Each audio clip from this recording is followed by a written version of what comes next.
Thank you very much. I'd like to thank Mr. Ali Jeffrey and the Madinah Institute for Leadership and Entrepreneurship for giving me the opportunity to present Leading Through Pain and Loss. Many times when we start webinars, there's always questions that we'd like to explore. Being a coach, I want to leave that open for your own interpretation of what you're going to pick up during this. Why leading through pain and loss? I believe many times that we need to embrace instead of run away from it, that when we engage as leaders into pain and loss, we continue to evolve how we operate. This slide by Havelock Ellis, or actually quote by Havelock Ellis, pain and death are part of life. To reject them is to reject life themselves. Many people do a variety of things to avoid pain. As leaders, we know it'll be part of the growth of our organizations. One thing that's consistent is change. Not all change is painful or involves loss, although if we're honest with ourselves, we'll find out that pain and loss are part of our most difficult decisions. At any level of leadership, this is true. From the boardroom to the front line, leaders make decisions that affect lives of people they work with. So how can we take pain and loss and turn it into a catalyst for transformation? My first example is Mohandas Karamchand Gandhi. More than anything else, historians say Gandhi proved that one man has the power to take on an empire using both ethics and intelligence. At the age of 19, Mohandas left home to study law in the Inner Temple and one of the city's 4 colleges. Upon returning to India, he set up a law practice in Bombay but met with little success. He soon accepted a position with an Indian firm that sent him to his office in South Africa. Gandhi remained in South Africa for 20 years. Gandhi was appalled by the discrimination he experienced as an Indian immigrant to South Africa. When a European magistrate in Durban asked him to remove his turban, he refused and left the courtroom. On a train voyage to Pretoria, he was thrown out of the first-class railway compartment and beaten up by a white stagecoach driver after refusing to give up his seat for a European passenger. That train journey served as a turning point for Gandhi. He soon began developing a teaching the concept Satyagraha, or truth and firmness, passive resistance, or as a way of non-cooperation with authorities. It is reported that Gandhi was arrested as many as 19 times, jailed 13, for a total of 2,338 days, or roughly 6.4 years. Gandhi fought for independence for India, against discrimination, and equality of faith. The quote on the slide, "Be the change you would like to see in the world," is actually derived from a larger quote. We but mirror the world. All the tendencies present in our outer world are to be found in the world of our body. If we could change ourselves, the tendencies in the world would also change. As a man changes his own nature, so does the attitude of the world change towards him. This is the divine mystery supreme. A wonderful thing it is, and the source of our happiness. We need not wait to see what others do. Mahatma Gandhi. One of the reasons I chose Gandhi is because he willingly chose pain and loss as a way to make his point.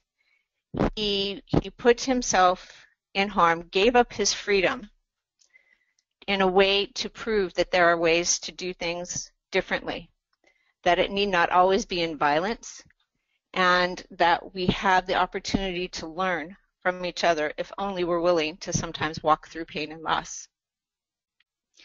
Our next example of pain and loss will be for innovation. I'm sure most of you may recognize this gentleman. His name is Steve Jobs. Steve Jobs was born February 24th, 1955, to 2 University of Wisconsin graduate students who gave up their unnamed son for adoption. Shortly after Steve was placed for adoption, his biological parents married and had another child. It was not until Jobs was 27 that he could uncover the information about his biological parents. The infant was adopted by Clara and Paul Jobs. As a boy, Jobs and his father worked on electronics in the family garage. Paul showed his son how to take apart and reconstruct electronics, a hobby that instilled confidence, tenacity, and mechanical talent in the young Jobs. While Jobs was always intelligent and and an innovative thinker, his youth was riddled with frustrations over formal schooling. Traditionally not a good student, he met Steve Wozniak when he was in high school. He did begin to attend college, but only could stay for 6 months. Even though he hung out around the college for the next 18 months, he wasn't a student registered. The Steves, both Steve Wozniak and Steve Jobs started Apple in 1976 when Jobs was 21. In the Jobs family garage, finding the entrepreneurial venture by Jobs selling his Volkswagen bus and Wozniak selling his scientific calculator, which he loved quite a bit. Jobs and Wozniak are credited with revolutionizing the computer industry, making machines smaller, cheaper, intuitive, and accessible to everyday consumers. In 1980, Apple Computer became a publicly traded company with market value of $1.2 billion by the end of the first day of trading. Later, Jobs looked to marketing expert John Sculley of Pepsi-Cola to take over the role of CEO of Apple. In 1984, Apple released the Macintosh, marketing the computer as a piece of counterculture lifestyle, romantic, youthful, and creative. But despite positive sales and performance superior to the IBM's PC, the Macintosh was still not IBM compatible. Sculley believed Jobs was hurting Apple, and the company's executives began to phase him out. In 1985, he left the company he co-founded when his position with the company was marginalized. I think this statement actually by Steve Jobs indicates the way he actually approached many things in his life. The small incremental changes that most of us would make in our organizations were not something that satisfied him. Pain and loss are something that seemed to drive him to do more. Finding out in the beginning that you were adopted, or actually finding out at a later age, and then that your parents gave you up, must have caused an incredible amount of pain and loss for Steve Jobs. Well, that we'll never know for sure, but it seemed to also drive the way that he approached things. On the last statement, and you usually go through a period where everyone tells you have completely failed, that's something that when we hear those words or we believe that those words are true, there's pain and loss involved with that. And so how do we get beyond that? As with Jobs, he continually kept going. You work through the pain and loss, you embrace it, you engage it, and it evolves you. In 1996, Jobs returned to Apple as its CEO and once again turned Apple into one of the most recognized brands on the planet. As leaders and managers, we make many difficult decisions daily. Some are painful and some involve loss. So what's the difference between a manager and a leader? Jeff Weiner says the fundamental difference in management and leading is management is telling someone what to do, while leadership is inspiring them. So what's the cost of being an inspirational leader over just telling someone what to do? By definition, inspiration is the process of being mentally stimulated to do or feel something, especially to do something creative. Weiner also says, inspiration comes from 3 areas. Clarity is one's vision, the courage of one's conviction, and the ability to effectively communicate those 2 things. So I think one of the important points here is to understand, too, there is a difference between management and leadership. Management, many times, for me at least, is a process of what we do, is a series of things that we go through that we're told to do. With leadership, many more times we take it much more personally. We want our teams to exceed and do well. And by doing that, many times we're going to experience pain and loss because there are just processes that we do have to walk through that are not easy, that affect us. And so being an inspirational leader, I think many times makes it an easier walk for anyone to go through because they also know that that person is connected to them and is willing to walk that path with them. The next organization that we're going to, it's truly an organization that we're going to look at or look to, most of you will recognize. Ford Motor Company. This iconic organization, once broken, staged a successful turnaround under the leadership of CEO Alan Mulally. When Mullally took over as CEO in September of 2006, the company was clearly broken. It was hemorrhaging cash more than $83 million a day. As the bottom fell out of the car market in late autumn, Ford's stock bottomed out at $1.01. Its debt was considered junk status, and in 2006 would go down as the worst year in the company's history with a $12.7 billion loss. Also worth noting is that Ford was the only big three car maker not bailed out by taxpayer money. William Clay Ford, great-grandson of Henry Ford, recruited Mullally from Boeing. The magnitude of Ford's problems were immense, including deteriorating employee morale and ego-driven backbiting culture by most executives. Mr. Mullally fostered honesty. He wanted business plan review meetings to be forums where problems as well as achievements were discussed. An executive at Ford told colleagues in a business plan review meeting that he was delaying a product introduction. The executive and some others around the table thought that he might be fired. Instead, Mr. Mullally started clapping and praising the executive's willingness to report the delay. 2 weeks later, other executives' PowerPoint slides were filled with examples of specific problems in their departments. In the book, American Icon, Alan Mullally and the Fight to Save Ford Motor Company, Bryce Hoffman says Mr. Mullally recalled this as a defining moment when problems were all out in the open and the company can go about fixing them. He knew that looking at things that were painful to discuss was the foundation of forward movement. So once again, this is an example of a much larger, this is an organization and a leader that actually said, we need to look at the pain points. We need to look at the losses. Looking at success is a great way to feel good about ourselves, but does it really move our companies forward? Does it move our organizations forward when we only focus on what the successes are? Because many times I think the growth comes from what pain and loss gives us. There's incredible transformation when we leave comfort zones as human beings, and to see this in a larger organization, as Ford is here in the United States, is a way to actually experience how and at what levels within organizations pain and loss can actually evolve into something amazing. So there's been a few examples of pain and loss, and there's a few questions that I would like you to explore or think about while I go through the rest of the presentation. And hopefully we'll have the opportunity to discuss and you'll be willing to share with us. So what pain and loss have you suffered as an individual or organization?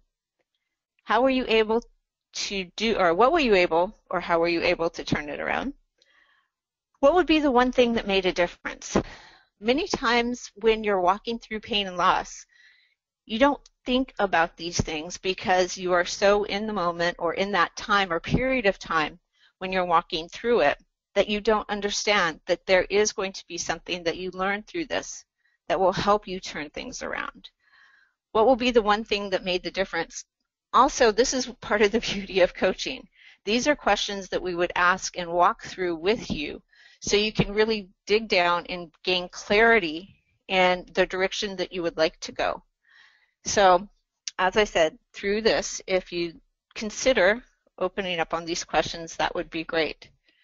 So sometimes our confusion about who we are or who we're meant to be causes others pain and loss. So this quote by Stephen Pressfield I really like. Our job in life is not to shape ourselves into some ideal we might imagine we ought to be, but to find out who we really are. And of course, as a coach, what I would say is if that's not something you're really clear about, find a coach to work with you on if this is an individual thing. As an organization, I am a huge proponent of internal coaches. I think many times there are people, leaders, or maybe people not in higher leadership that would be incredibly good in coaching. If you search those out, maybe there's one, maybe there's many. Finding those people to work within your organization can be an incredible asset. One suggestion would have them go through proper training and become an internal coach. Have them then coach all levels of leadership from frontline to boardroom if you're comfortable with that. Many times when we add coaching as a tool to leaders to learn, on top of their already busy schedules, especially our frontline leaders, statistics show it will be lost in time. So once again, that's why I say a specific person or a group of people that are dedicated to coaching are one of your best assets. Also, this is one thing I hear a lot from coaches. Many times that when external coaches are brought into organizations, they have them focus on conflict resolution. For the coaches, and I'll be serious with many of the coaches I talk to, and many of them are strength coaches, what that is almost a waste of resource. These are things that your HR departments can be working on and focusing on. And if you believe that coaching in your HR department is a great asset to deal with that, then have someone who deals and becomes an expert in conflict resolution through coaching. There are so many great things that we can do with our leadership with tools like Strength Finders, and to have your coaches trained in that and certified is a phenomenal tool. I'm actually a strength certified coach, and for me it was an amazing experience. And how I believe that it works in organizations is a beautiful thing, because what we've now learned is this is a tool that can be used cross-culturally. We can use it as an assessment to gain what people focus on, how they see the world, and how we can use that to build teams and bring teams together. Once we begin to understand the value of each person in our team, and through strengths, I think this is a great way to do that, we begin to appreciate actually the depth that we have in our organizations and the opportunities that we have to move better and collaborate better as groups. I'd like you to meet Dr. Tarek Hassanein. Dr. Hassanein graduated from the University of Alexandria, Egypt, received training at the University of Pittsburgh and Wayne State University in Detroit. He was the medical director of pathology and liver transplantation at Loma Linda in 1995, and the director at UCSD. He's an international expert in liver disease and hepatitis C. His center in Coronado was one of the research centers that developed the drug for hepatitis C that achieves a 97% cure rate in most patients. Dr. Hassanein's center was mentioned in the New England Medical Journal as the site where studies were done. He's a hepatologist and gastroenterologist with 34 years in practice. He's established 6 liver centers in Southern California. Dr. Hassanein is the medical director of his practice, and he and his other liver care specialists provide treatments for various conditions, including cirrhosis, genetic and metabolic liver diseases, liver cancer, and hepatitis. This includes, this world-renowned physician offers his services to patients in his liver centers, and in the hospital as well as conducting clinical trials for new drug therapies for liver disease. Dr. Hassanein lectures worldwide, and he is a consultant to several companies and governments in the field of liver care. He's published over 120 peer-reviewed papers and performed over 300 clinical trials. His group includes 27 staff members with 3 physicians, 6 nurse practitioners, and 6 research coordinators.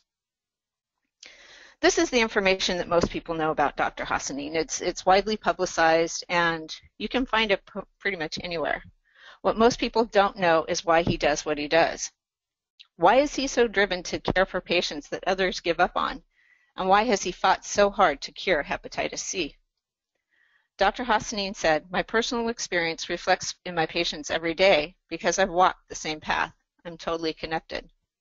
Dr. Hassanein was on his way to becoming an OB/GYN, following the footsteps of his mother. Unexpectedly, his mother became ill.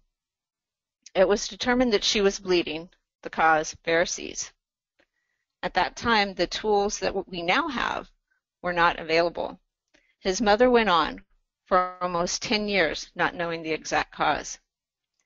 It was determined in 1980 that his mother had a non-A or B hepatitis because it wasn't determined until 1989, the distinction of hepatitis C as its own virus. When they did get an endoscope done, it was determined that his mother had liver cancer, which meant now they were looking at terminal illness. Doctors no longer wanted to work with his mother. They said, "Let her die." And for Dr. Hassanin, that was not an option. He took over her care. He fought to keep his mother alive because there were things that his mother wanted to wrap up. Most times after the diagnosis of liver cancer, the person was gone within a couple of weeks. In his mother's case, she lasted for 30 days. She was able to wrap up the things that she wanted. She made calls, clarified her wishes, and this made a huge difference. Dr. Hassanin has an immense appreciation for the last few days of someone's life because of his background. He understands the social impact of having a loved one go through this process. What he didn't receive from his mother's physicians is now what he provides for his own patients. He has great success with a series of hepatitis C drugs that are doing fabulous things to cure their disease if caught soon enough. He's been part of making these drugs available to those in the Middle East at an affordable price so more can be helped. There's even a foundation in the United States that relatives living in the U.S. can donate money to care for their relatives in need in the Middle East. A few short years ago, this was not available. Dr. Hassanin's personal pain and loss has caused this leader in medicine to do for many what other physicians were unwilling to do. He experiences loss on a regular basis. Unfortunately, liver disease caught in later stages has many more complications and challenges, yet he continues to fight the battle because his patients mean so much to him. There are many therapies that he's working on now to help reverse the damage whenever possible, because the liver is the only organ that can regenerate itself with proper care. Dr. Hassanin, for me, has had an incredible impact as far as what a leader can do and the drive, no matter how much something hurts and how difficult situations have been through. This is a true example for me that I know personally of a leader who's taken the pain and the loss of what he experienced and truly changed the world for many people. I'd like to introduce you to my husband, Doug Poppe. Shortly after I met him, I found out how sick he was.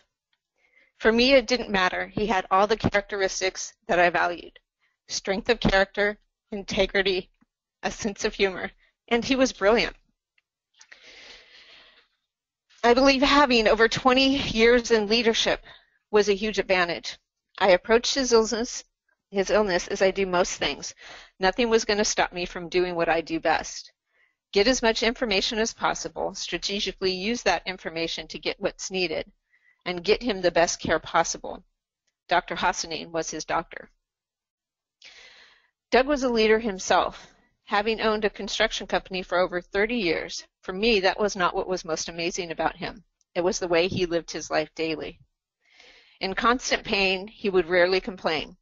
He loved everyone, and if he ever saw someone in need, he would do whatever he could to help them. He led through the pain and what he knew would eventually be the loss of his life. It was during this time when I found out about palliative care, which as its own specialty focuses on pain relief and stress management for those people who are seriously ill in their families. As hard as I fought to get him this care, it was many times confused with hospice care, which is not the case. Today, relatively few true palliative care programs exist, although it's a recognized specialty. My husband lost his battle with cancer May 25th of this year. I'm dedicating a portion of my coaching and my life to see that those who need palliative care can find it, not only here but globally. In great pain and loss, leaders continue to lead, not only for themselves, but for the betterment of mankind everywhere. For me, palliative care is a huge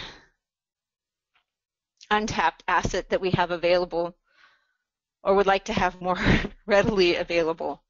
What it truly does is works with people who are seriously ill but not at a life-limiting stage. That is hospice.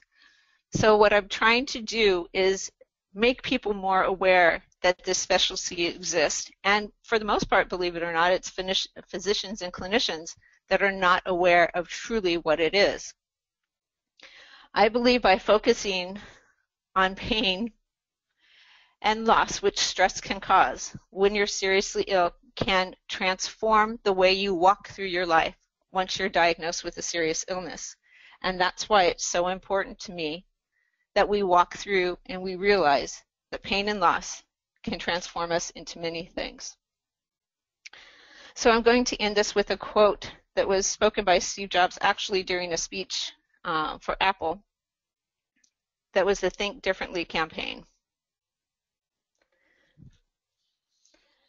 So this is only a small part of the entire quote.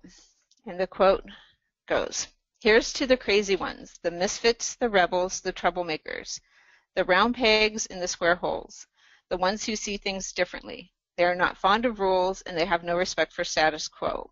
You can quote them, disagree with them, glorify or vilify them, but the one thing you can't do is ignore them because they change things. They push the human race forward, and while some of them may see them as the crazy ones, we may see genius, because people who are crazy enough to believe they can change the world are the ones who do."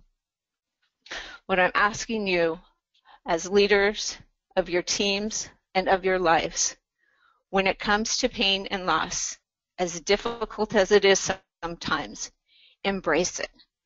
What's on the other side, once you engage and fully walk through it, can evolve into probably one of the most beautiful and amazing things that not only help you, your organization, but mankind. I'd like to thank you for your time. If there's any questions, I'm totally open. Thank you very much, Ms. Pope.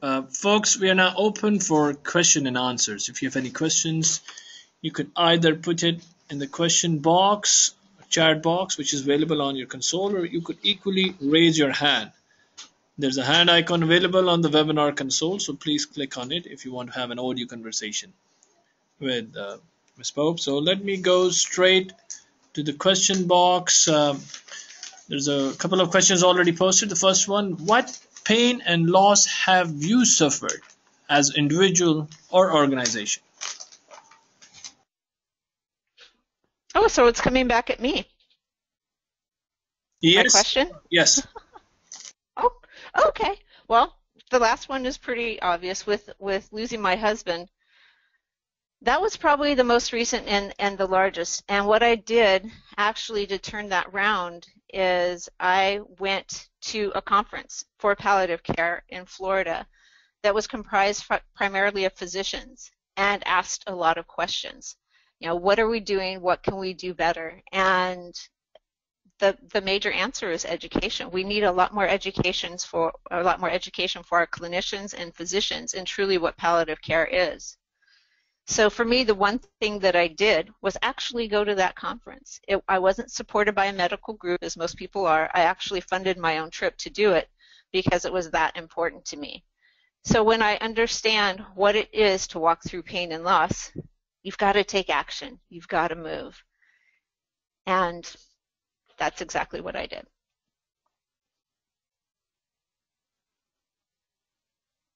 Thank you very much.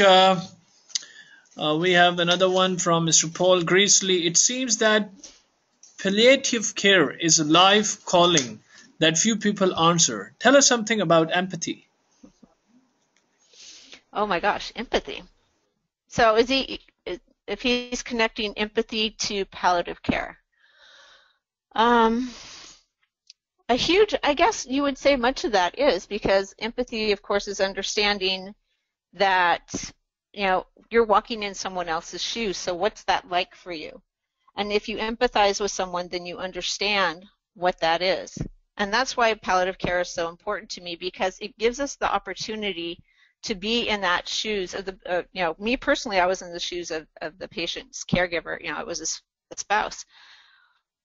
Palliative care gives those people who specialize in palliative care the opportunity to walk alongside, or not so much empathize, but to be there as a support for those people walking through serious illness. And it's huge to know that someone's there. When you're diagnosed with cancer or any other type of serious illness, it's devastating. You don't know where to go or what to do. So when you start following a process or you have a team involved, that could be a tremendous help. That's also why I've taken my coaching, part of my coaching, into palliative care coaching, because I believe, too, we don't know what to do when we have that diagnosis. So if we can help people walk through that, know what questions to ask of their clinicians, know how to let them know what our wishes are as we walk through this, I think it's going to be a huge transformation in the way that we deal with people who are seriously ill. Well, thank you very much. We have another one. What would be the one thing that made, I think, again, it's coming to you regarding your pain and loss. What would be the one thing that made a difference in your life? Mm.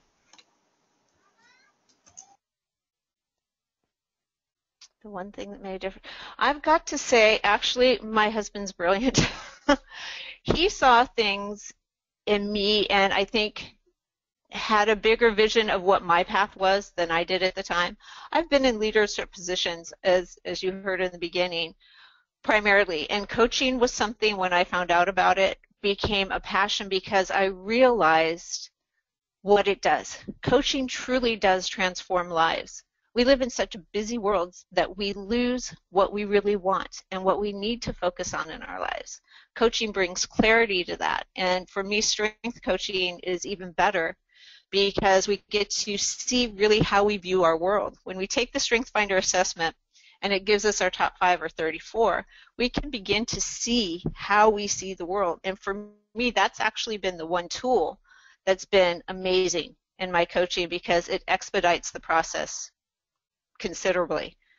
And so I would say the one thing that made a difference is my husband really seeing the vision of where I should go, and coaching was it. And it's going to be something that helps a lot of people. So I'm very grateful to him for that. Thank you. Thank you very much.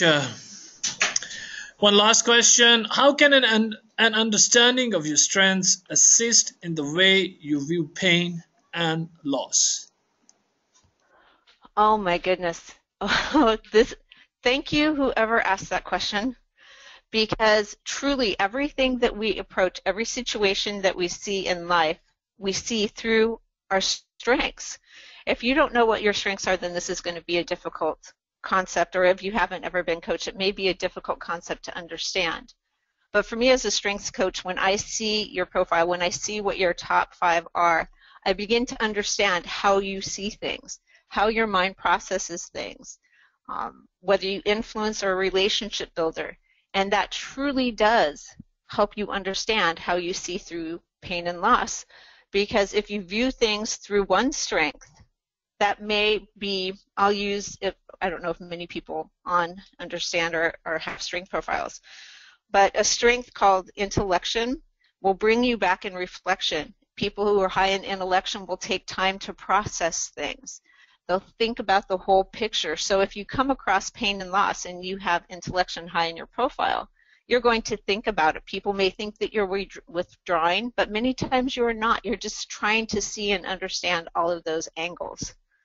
For me, I have maximizer quite high, which means everything I want to do with excellence. So that in lies the drive for me to make palliative care the best it can, because for me, maximizer is my driving force. So I think it's a key component to understanding how not only we view pain and loss, but how we view everything. All right. Thank you very much. That really brings us towards the end of the webinar, Ms. Pope. Any concluding remarks that you would like to give before we dismiss out?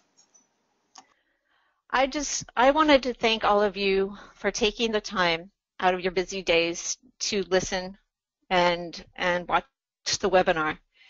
It means so much to me that people from around the world get to hear about the power of strengths actually in coaching, and also get to understand the true transformation that pain and loss has the ability to have in our life.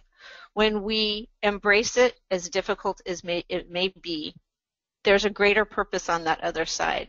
Once you engage in it, you're going to go out of your comfort zone, and it's going to be painful. What you get on the other side is evolving.